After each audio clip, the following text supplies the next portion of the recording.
This is something I wish I would have known when I first started like buying, selling, and trading sports cards.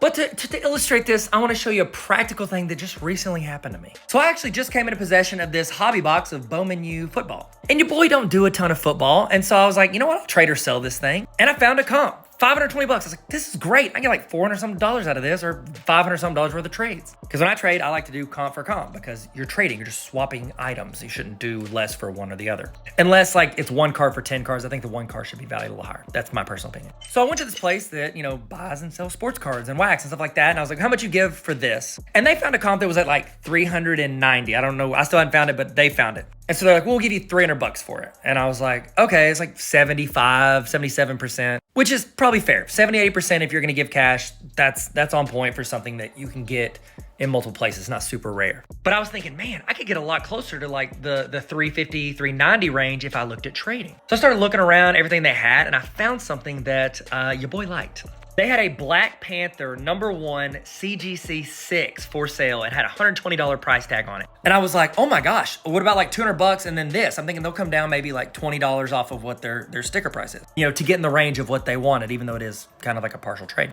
We chatted for a while and I walked around and looked a little bit. And then when we came to do the deal, they went to go get the money.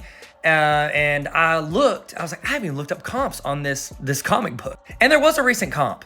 $63. That was right around half of what we were valuing their exact, grade of this thing for.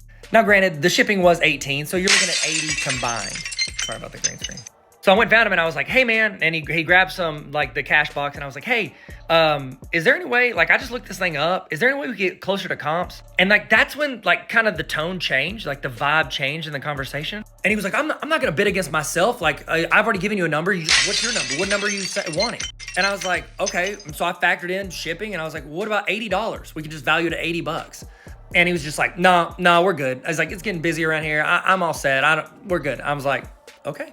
I said, well, thank you so much. I'll see you later. It was nice chatting with you guys. And I started to walk out, and then he stopped me on the way out, and he said a couple more things. We talked a little bit, and he was a little nicer there. And so I was like, all right, well, see you later. And my son and I left. The two things it's taken me a couple years to learn and get comfortable with in these situations that I've now put in high esteem in Tyler's standards for trades and sales.